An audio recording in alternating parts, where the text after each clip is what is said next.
Right, so today I'm going to show you how you can create a bowl using things in your home. So I have a piece of clay. You can use salt dough if you don't have clay. The British Ceramics Biennial have a recipe for that on their website. So I'm going to start off by rolling my clay. I'm using a glass bottle here, but you can use a pop bottle. Or if you do have a rolling pin, even better. And I'm going to roll out this piece of clay as even as I can. And as I'm rolling it, I want to keep turning it over.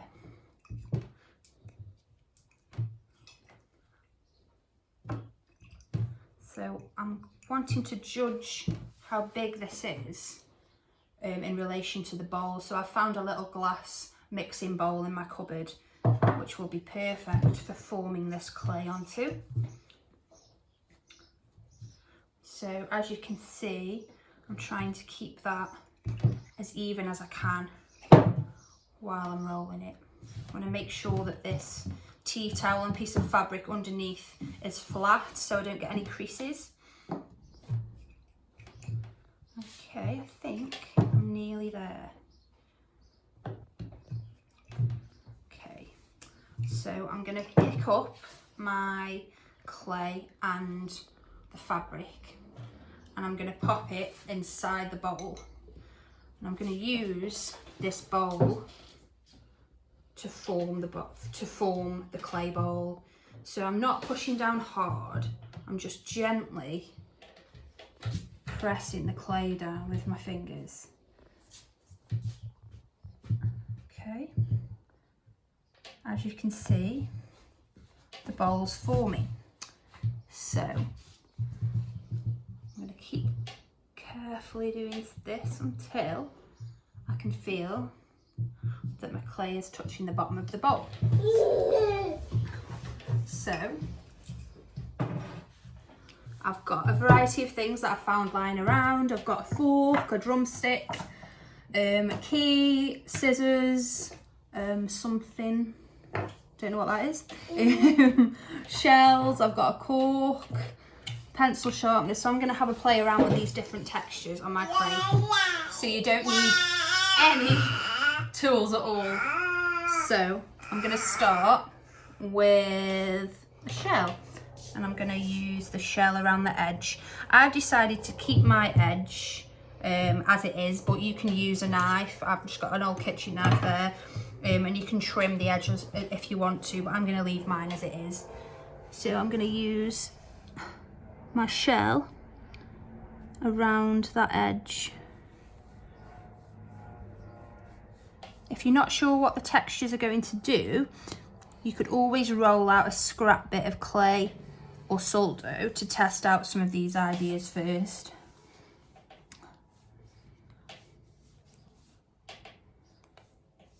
Okay, so I've got my edge.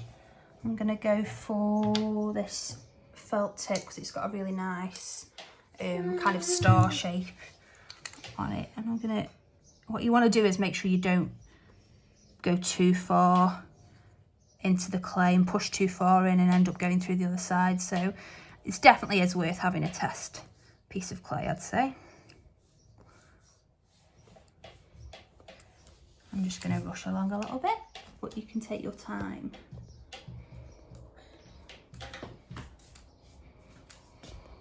Okay, so I think I'm going to go for maybe the fork next. I can just use the edge of the fork to create some more patterns. There's no reason why you couldn't create some sort of a picture on your clay rather than a pattern. You could do a portrait or a landscape, whatever you want. I'm gonna go for this one next because that's got some quite nice shapes on it. That one's quite nice, a little round one. And I'm just following my pattern around. Let's see.